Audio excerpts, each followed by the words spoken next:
Welcome to the World Lens podcast, where we look at what's happening around the world each week through a global business lens. I'm your host, Michelle Evans, digital specialist at the World Trade Center Institute, and I'm always joined by my good old pal, Bruce McIndell. So this week, we're looking to the sky.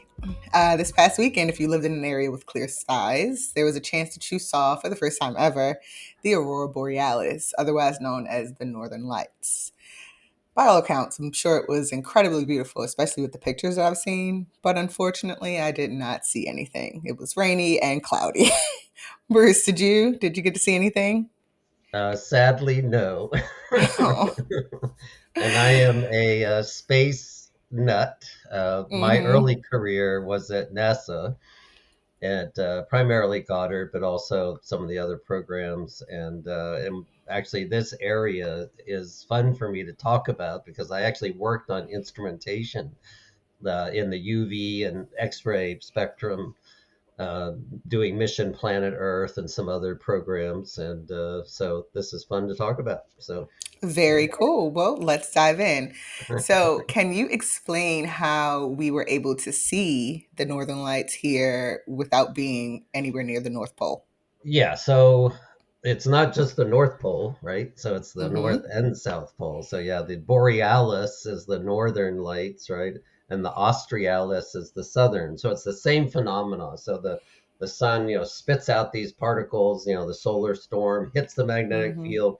It like zooms around and concentrates in the poles and then hits gas molecules, makes the pretty lights, and we all get excited, right? And normally that's restricted to like the upper latitudes, right, of each of the poles. Mm-hmm. But when you have more energy and more density, then it overwhelms and it kind of spills down further, right? And so that's why it Mm-hmm. came into the lower latitudes and doesn't happen very often. And awesome that you can be in Alabama and potentially see. Right. So you said that this was produced by a solar storm, like those solar flares that kind of spit off. Can you Mhm. explain a little more about like how that happens? Yeah, so it's a whole sequence of events actually that make all this Mm-hmm. happen, and which is why they're fairly rare. Mm-hmm. Because it's not only what's happening on the sun, which goes through this like 11-year solar cycle, right? And what Right. most people don't realize is that this cycle, the magnetic field on the sun actually flips. Okay. So that's that whole kind of peak activity, right? So that's kind of the climate change thing on the sun, right? And then these sunspots form, and then it burps out these, you know, coronal mass ejections and solar flares and all that kind of stuff. And so that just happens, and sometimes they're just bigger ones that get pushed out, and then those particles, that storm, flies through space. So that's happening all the time. The timing Okay. issue is the Earth is on its orbit going around the sun, right? So if that Mm-hmm. storm crosses the orbit of the Earth just as we are there, then it hits us, right? Mm. And so what is the speed? What's the density? There's a lot of Right. parameters about like what might be that impact, right? So they have a whole range of like scores, just like hurricanes, right? So Mm-hmm. a G1 is, just, minimal, and then G5 is extreme, right? Right. And so this last go round, we had pretty much G4, G2 to G4, but one of them did get upgraded to a G5, and Really. which is why it caused all the excitement.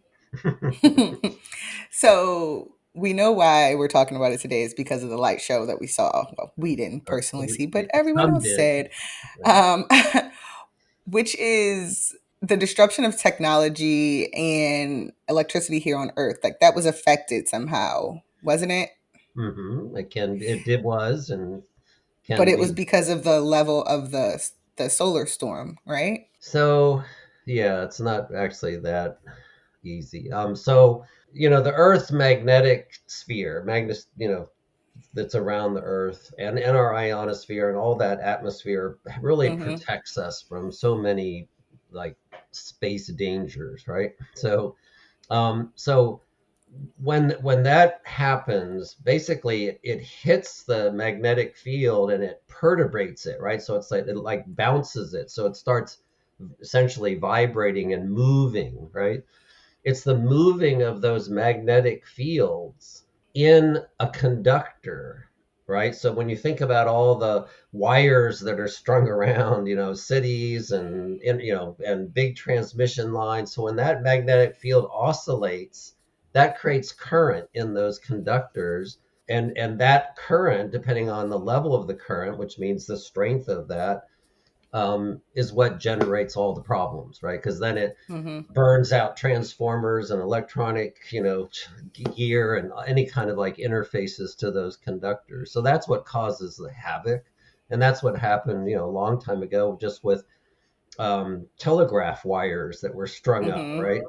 So we weren't moving any amount of electricity, but then again, that current built up and blew out, each end of the people's, their little telegraph, kits and stuff, right? So, So I'm yeah, going to circle back to that actually. But sure, first, I wanted to know like, we knew that this was happening sure. and it was strong enough to kind of damage technology here on Earth. Like, was there something we could do to kind of prevent our technology from kind of going haywire? Yeah, absolutely. So I guess in the grand scheme of things, there's like two phenomena that can impact our world, right? So one is, of course, this whole, electrical currents and the whole perturbation in the magnetic field, but it's also radiation, right? So that's an Okay. energy. And so when you think about these particles going through space, hitting satellites and hitting things that we have in space, those satellites are hardened for just this reason, right? And so we do we design in safety, but when it comes to what's happening down on Earth, it's very difficult, near impossible, to harden Mm-hmm. I don't know, millions of miles of electrical conductors and equipment, and the government has technology that they use to protect mission equipment, that stuff, from what's called an EMP, electrical magnetic pulse, like from a nuclear bomb blast and those kinds of things, right? So there are expensive ways to protect and shield electronic equipment, but in general, we're pretty susceptible to this when it is of significant magnitude. Right. So, Mhm. one story that you briefly mentioned that just kept popping up about these storms was the story of the Carrington event, which was in Right. September of 1859. Hmm. Like you said, during that time, telegraph stations like sparked, caught on fire. It was probably the most intense geomagnetic storm in history. Um, can we expect something like that again? Or, if so, now Um, that we've like matured yeah. our technology, what would happen? So the Carrington event, and I don't know that it was the largest. They actually measure, like, I forget what isotope of ozone or whatever, in like ice cores and things, and they can kind of Mhm. measure where there were actually bigger events. But for us, in quote unquote modern technology, Carrington would be probably the big story, right? Mhm. And we can expect something like Carrington from happening, will happen. Unfortunately, again, like I said, our technology is not really matured. We're still just stringing wires around, right? We're just moving electrons on it versus tic-tacking on telegraph. But so anyway, so yeah, so that that can happen. I Carrington type event, again, with all the probabilities, for it to happen, ejected from the sun, moving at high speed, and intersecting with the Earth's orbit. I think it's like, well, it's more than decades. Let's say it might be hundreds of years. Like Hmm. that event might happen, right? But it'd be typically like 100-year flood or something. I don't know, but it's definitely a low probability kind of thing. But we've had some near, kind of close calls, Yes. and some pretty recently, like this 2012. event that we had recently. I think it was like 2003. Okay. Was the Yeah, I did last see that. time we had something at this level, right? So it's, we're talking, decades, right? So So yeah, there was another story that just kept popping up too about one that we missed, like we just missed in 2012. One exactly. scientist said if it hit, we would still be picking up the pieces. Like, why did that one miss? Was it because of the Earth's orbit? Yes. So that one was distressing for me on multiple levels. How so? Because I was a high energy physicist is my background and working at NASA, and then moved into the risk and security realm, looking at much broader set of risks.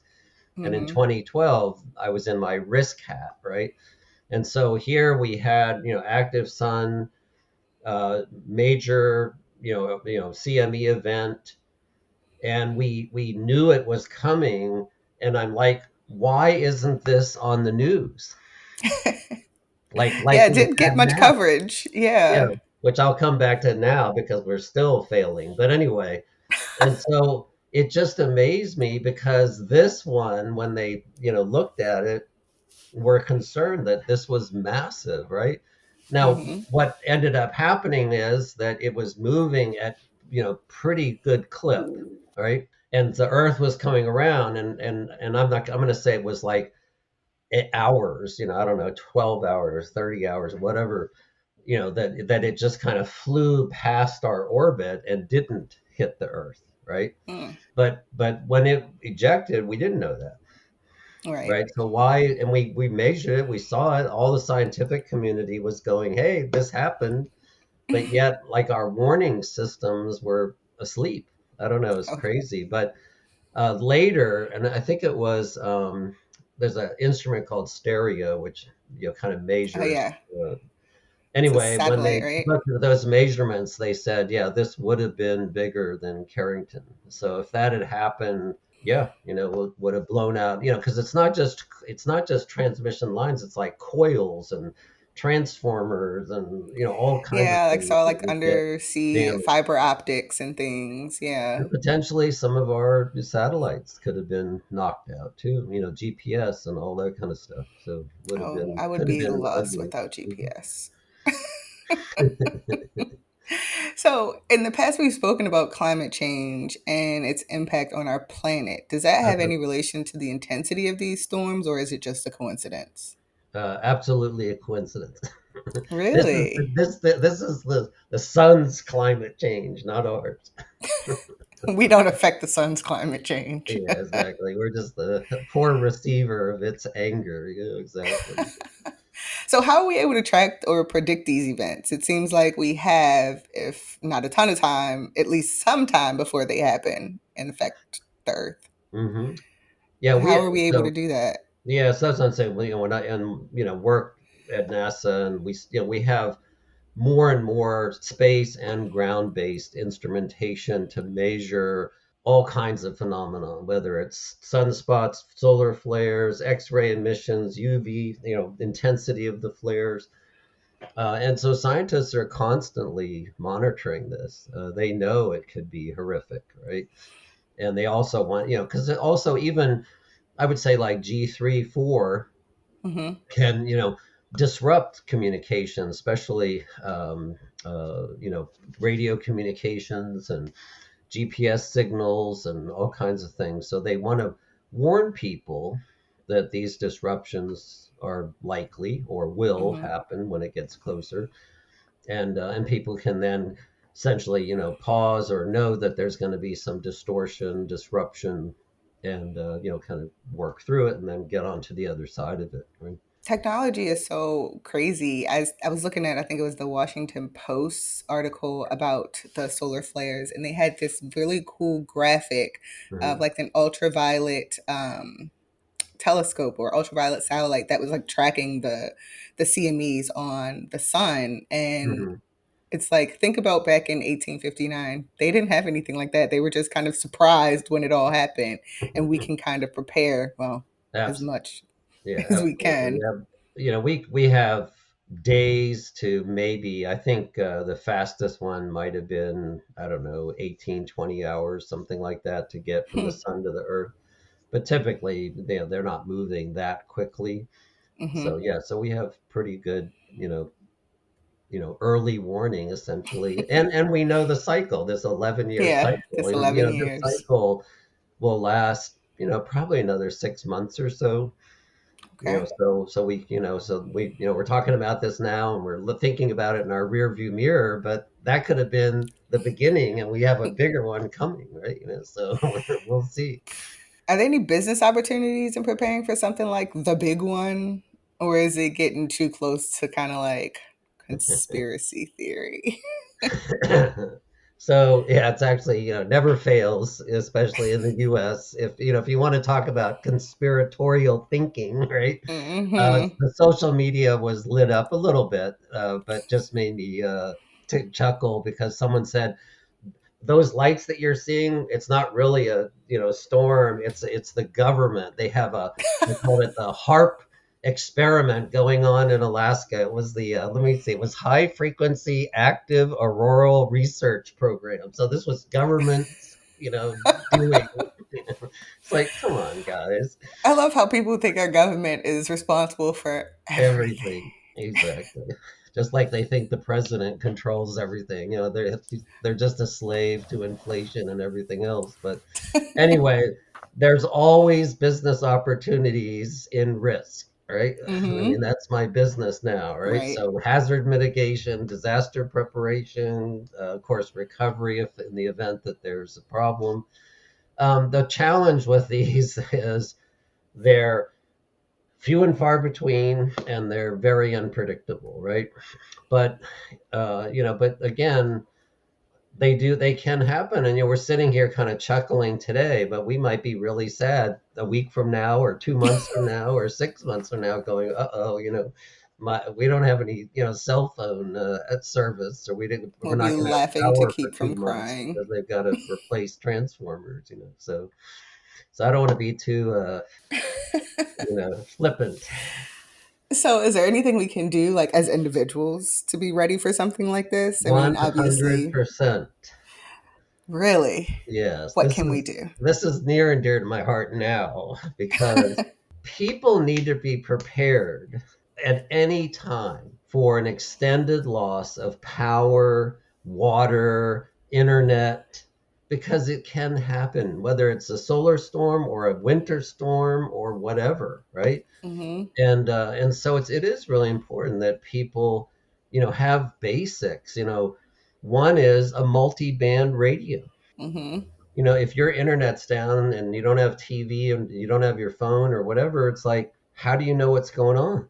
If you can True. go pull this thing out of the drawer, assuming the batteries are still good, which is why you should have spare batteries, and fire that thing up and scan around the bands, you're very likely to find, a BBC broadcast or government signal, or actually write down what those radio frequencies are. But you can, Hmm. so that's a start. So now you're in the know. But the other piece of this is, water, having a camp stove, right, and have fuel, having a solar charger. So if there is extended power and you do have your phone, you can not rely Hmm. on, trying to have batteries or whatever, but you can charge it up periodically when the Right. sun's out. So those kind of things. And I said that to me, the best thing a family can do, a household can do, is actually go camping for a week every now and again. Because if you have all the gear that you can go out in the wilderness and camp for a week, then you're in good shape. I guess it depends. Like my family, we do camping trips like we No, used not to do in the glamping, summer. camping. Yes, we would glamp. Camp. So that's probably not as No, effective. this is So what about cars? Like, would we still be able to use like gas cars? Because I'm pretty sure electric vehicles would be just obsolete at well, that point. again, it's this induction, right? So Hmm. so yeah, I mean, depending on the intensity, sure, cars could be damaged, but it would take a lot. So I would say that's probably not, like about all. It's more the infrastructure and things that we Got have it. that would be totally impacted. Well, I'm glad I know you because if something happens, I'm looking for Bruce. We can cry together. It's like, oh well. What, you still have Exactly. that freeze dried food from? All right, so Yeah. crystal ball time, Bruce. Uh-huh. Let's say it happens, and the big one is like a direct hit on the United States because, we're so important. Are Right. there any areas of the country that go unaffected, or is it directly on our side of the planet? Does that mean China is just completely unaffected? What happens? Yeah, no. So first off, when it's coming, um, you know, in the early stages, it's very difficult to predict obviously whether it'll hit at all, and then when it does hit, where. Mm-hmm. As it gets closer, obviously it becomes more and more obvious. But even Mm-hmm. then, when it hits the Earth's like magnetic field, it like pushes it, right, and it bulges it out on the other side, and then when it's over, then the magnetic field oscillates back and forth. So actually, Mm-hmm. the front and the back side, that magnetic field moving is what induces that current, right? So it's Mm-hmm. kind of like a boomerang rubber band kind of effect. So yes, it's more intense where it hits, but you still have effects on the other side, so they don't get off scot free. So. Oh, lovely. Well, we can all hope that nothing like that happens to us. And if it does, we can look at the pretty lights in the sky. And hopefully next time we'll be able to see them. Yeah, well, that's the other thing that people, they talk about the pretty lights in the sky. And if you want to talk about conspiracy theory, it's like most of those pictures are not real, Of course not. right? They're enhanced by the technology, like our phone cameras and Mm-hmm. things that, accumulate more light and make it much more beautiful than it is by naked eye. Hmm. And so when I look at the pictures, they are awesome, but I do kind of chuckle because it's like enhanced, right? Mm-hmm. It's really fake, but they look great. Well, Bruce, you could definitely do a TED Talk on this stuff for sure. Fun stuff. Yes. Well, thank you so much for Yeah. indulging me. And of course, thank you all so much for tuning in. Please visit the World Trade Center Institute online at WTCI.org for more insights, events, and opportunities. And make sure you follow us on all social channels at WTC Institute. We'll see you next week.